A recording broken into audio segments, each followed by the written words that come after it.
स्वागत है मेरे यूट्यूब चैनल पे। मैं हूं AK कश्यप। एक महत्वपूर्ण इन्फॉर्मेशन के साथ आप इस वीडियो को लास्ट तक जरूर देखिएगा। 8th पे कमीशन के फिटमेंट फैक्टर से जो संभावनाएं जताए जा रहे थे 2.86 का फिटमेंट फैक्टर, उस पर अब ग्रहण लगता हुआ क्या दिख रहा है। संभवतः यह मानकर चलिए कि ये फॉर्मर फाइनेंस सेक्रेटरी गर्ग साहब ने एक टीवी इंटरव्यू में इस बात की जिक्र किया है कि NCJCM अगर चांद मांगेगा तो क्या उसे चांद दे दिया जाएगा। ये स्टेटमेंट अपने आप में 8th पे कमीशन के लिए काफ़ी मायने रखता है, क्योंकि ये फॉर्मर फाइनेंस सेक्रेटरी का एक स्टेटमेंट है। आज इसी विषय पर बात करेंगे, क्योंकि लोगों को ये आशा था कि 18 महीने का DA एरियर जो रुका हुआ है, कम से कम उसकी भरपाई, कम से कम जो अभी तक 53% एक स्लो प्रतिशत के आधार पर जो DA और DR बढ़ा है, कम से कम 2.86 का फिटमेंट फैक्टर लग जाता तो यहाँ पे उन लोगों के वेतन में एक बेहतर वृद्धि होता और पिछले वाला जो हिसाब किताब घाटे वाला जो था, कर्मचारियों की डेफिसिट वाला जो था, वह 2.86 से पूरा हो जाता। जो Shiv Gopal Mishra JCM staff side को रिप्रेजेंट कर रहे थे, इन्होंने भी मांग रखा था कि 2.86 मिलना चाहिए।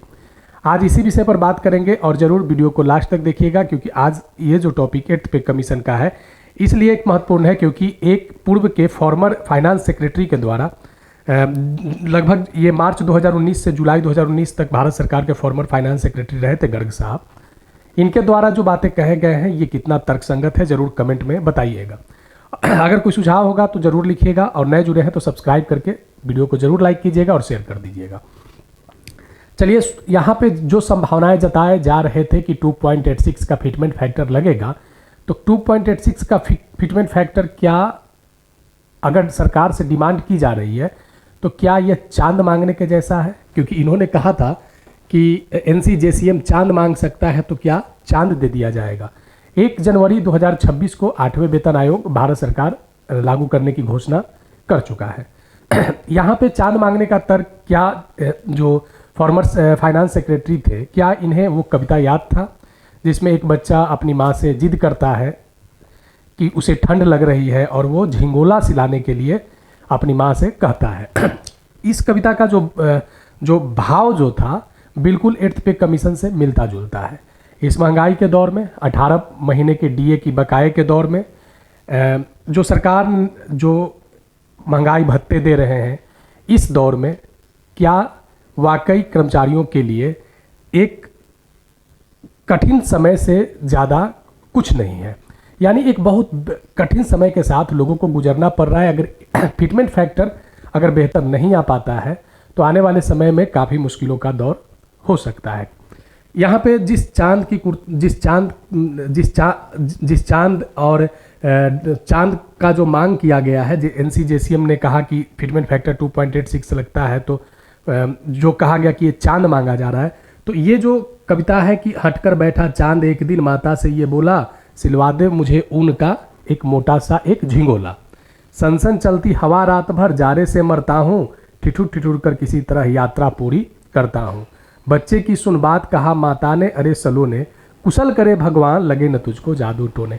तो क्या जो केंद्रीय कर्मचारी हैं, क्या राज्य कर्मचारी हैं, क्या उन्हें भी भगवान के भरोसे ही छोड़ दिया जाएगा। क्योंकि फॉर्मर फाइनेंस सेक्रेटरी अगर इस तरीके का स्टेटमेंट दे रहे हैं, ये अपने आप में एक गंभीर बात है। क्योंकि इन्होंने जो फिटमेंट फैक्टर जो बताया है, कहा कि मैक्सिमम अगर लग सकता है फिटमेंट फैक्टर तो 2.08 का फिटमेंट फैक्टर लग सकता है, अगर बहुत सरकार उदार होती है, लिबरल होती है। तो इन्होंने जो अनुमान लगाया है कि 1.92 का फिटमेंट फैक्टर आपके 7वें वेतन आयोग के अनुरूप जो वेतन मिल रहा है उसमें 1.92 का लग सकता है। और हमने जो कहा कि बहुत उदार होगा तब 2.08 का फिटमेंट फैक्टर लगा सकती है 8वें वेतन आयोग में। अगर जिस तरीके की बात किया जा रहा है कि अगर 1.92 का फिटमेंट फैक्टर लगेगा तो लगभग 34,560 से 37,440 रुपया आप लोगों का न्यूनतम वेतन होगा, जो अभी 7वें वेतन में 18,000 रुपया जो न्यूनतम वेतन का स्केल रखा गया है। अब यहाँ पे देखिए कि रेलवे कर्मचारी से को रिप्रेजेंट करते हैं राघवैया। इन्होंने भी एक स्टेटमेंट दिया था कि 8वां वेतन आयोग जो है वह न्यूनतम जीवन यापन वेतन को संशोधित करने के लिए डॉक्टर एक्वायर्ड फार्मूले पर निर्भर करेगा। अब यहाँ पे डॉक्टर एक्वायर्ड का क्या फार्मूला है जरा देख लेंगे। डॉक्टर एक्वायर्ड का फार्मूला है कि इनमें कुछ मानक तय किया गया है और इस मानक के अनुरूप 7वें वेतन आयोग जो किया गया था माथुर साहब की अध्यक्षता में, तो ये माथुर साहब की अध्यक्षता में 7वें वेतन आयोग का रिप्रेजेंट डॉक्टर एक्वायर्ड फार्मूला से आया था। इसमें कुछ जो मानक तय किया गया है, इसमें परिवार का डिफिनीशन दिया गया है। परिवार में एक मानक परिवार में पति पत्नी और 14 वर्ष से कम उम्र के 2 बच्चे, प्रतिदिन 2700 कैलोरी का मानक तय किया गया और महीने में 5.5 मीटर कपड़े का मानक तय किया गया। कुछ और इसके मानक है, लगभग 5 पॉइंट इसके मानक के तौर पे है, 3 पॉइंट को हमने यहाँ पे रखा है। यानी 8वें वेतन आयोग भी इन मानकों को ध्यान में रखकर तय किया जाएगा। अब यहाँ पे अगर देखें कि आज़ादी से लेकर अभी तक 1947 से लेकर 2026 तक 7 वेतन आयोग भारत में काम कर चुका है, जिसमें फिटमेंट फैक्टर आप देख सकते हैं कि छठे में 1.86 का लगा था और 7वें में 2.57 का लगा था। 8वें में अगर जो बातें अलग अलग प्लेटफॉर्म पे चल रहा है, अगर गर्ग साहब की ही बात करें तो 1.92 का जो फिटमेंट फैक्टर है, यह कहा जा रहा है कि सबसे ज़्यादा फिटमेंट फैक्टर के तौर पे हो सकता है, इससे ज़्यादा कोई संभावना नहीं है। अगर ऐसा होता है तो लगभग वही जो अभी हमने बात किया कि 35,000 के आसपास में न्यूनतम वेतन हो जाएंगे। अब ये ज़रा देखिए कि जो फॉर्मूले तय किए जाते हैं, इस फॉर्मूले का जो कुछ कंपोनेंट्स हैं, तो उस फॉर्मूले में जो तय किया गया है, अगर रिक्वायर्ड फार्मूला के आधार पर भी अगर चला जाए तो न्यूनतम वेतन जो अभी 18,000 7वें वेतन पे है, यहाँ पे कम से कम 41,000 बनता हुआ दिख रहा है, क्योंकि जो भी यहाँ पे कंपोनेंट्स को डाले गए हैं, अगर उसको कैलकुलेट करेंगे तो 41,000 रुपया यहाँ हो सकता है।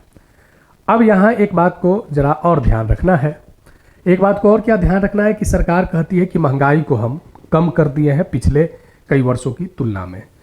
अगर हम बात करें इन्फ्लेशन का, तो इन्फ्लेशन यहाँ पे देख सकते हैं 2020 से अगर बात करें तो यहाँ पे 4.07% था, 21 में फिर कमा है 3.91% हुआ है, फिर 22 में इन्फ्लेशन बढ़ा है 4.01 हो गया, और ऐसे अनुमान है कि जो 24 का जो आया है 4.02 का आया है। ऐसे अनुमान है, केंद्र सरकार का ये मानना है कि हम 2026 तक महंगाई को और कम कर देंगे। अब ये भी बात आप कमेंट में ज़रूर लिखिएगा कि सच में जो महंगाई है क्या वह सरकार के आंकड़ों में ही कम हो रहे हैं या वास्तविकता इसका धरातल पे भी देखने को मिल रहा है। तो ज़रूर इस बात को आप लिखिएगा कमेंट में, क्योंकि ताकि इस संबंधित कुछ और बातें हम कर सकें कि सच में आपके पॉकेट में अब महंगाई से राहत मिलने लगा है। अब यहाँ पे ज़रा देखिए कि जो भी 8वें वेतन आयोग में अगर 2.86 का अगर फिटमेंट फैक्टर लगता है तो आपकी सैलरी में 186% की वृद्धि हो जाएगी। लेकिन जो अनुमान लगाया जा रहा है, अगर जिस तरीके के सरकार पहले से जो बातें करने लगे हैं प्लेटफॉर्म पे आके, सरकार के जो रिप्रेजेंटेटर के तौर पे पहले काम कर चुके हैं या कर रहे हैं, जिस तरीके के आशाओं से संबंधित 8th पे कमीशन के आशाओं से संबंधित जो बातें करने लगे हैं, अब ये तो हमें भी और आपको भी ये महसूस होने लगा होगा कि आपका जो भी फिटमेंट फैक्टर रहेगा वो 2 से कम ही रहेगा। अब ये 2 से कम कितनी आपकी पेमेंट बाजार व्यवस्था में 8वें वेतन आयोग के अनुरूप टिक पाती है या नहीं टिक पाती है, ये आने वाला समय तय करेगा। बहुत से बदलाव के साथ 8वें वेतन आयोग में बहुत से परिवर्तन आपको देखने को मिलेंगे। तो आज इस जो वीडियो का संदर्भ हमने फॉर्मर फाइनेंस सेक्रेटरी गर्ग साहब के संदर्भ में रखा था कि आप कुछ भी मांग ना रखें, नहीं तो आपकी मांग बड़े स्तर पर मुहावरे और लोकोक्तियों के साथ जोड़ दिए जाएंगे। अगर केंद्रीय कर्मचारी और राज्य कर्मचारी मुहावरे और लोकोक्तियों के लिए अगर जाने जाएं, अगर उनके मांग को अगर लोकोक्तियों और मुहावरों से अगर जोड़ दिया जाए तो ये अपने आने वाले समय में एक गंभीर स्थिति हो सकती है भारत के केंद्रीय कर्मचारी और राज्य कर्मचारी के लिए। लेकिन फिर भी सरकार से आशा है, क्योंकि केंद्र सरकार कुछ बेहतर जरूर कर्मचारियों के हक में करेगा, क्योंकि अभी तक सरकार ने ऐसा अपने प्लेटफॉर्म पर आकर किसी तरीके का कोई वक्तव्य नहीं दिया है। आगे फिर मिलेंगे नेक्स्ट इन्फॉर्मेशन के साथ। अगर आप यूनिफाइड पेंशन स्कीम से जुड़े हुए हैं तो आप मेरे नए एपिसोड यूनिफाइड पेंशन स्कीम की पाठशाला में ज़रूर शामिल होइएगा, क्योंकि PFRDA से संबंधित जो गाइडलाइन जारी हुए हैं उस गाइडलाइन पे हम बात करेंगे। मिलेंगे आगे नेक्स्ट वीडियो नेक्स्ट टॉपिक में। अगर अच्छा लगा होगा तो ज़रूर आप लाइक कर दीजिएगा, नए जुड़े हैं तो सब्सक्राइब कर लीजिएगा। धन्यवाद।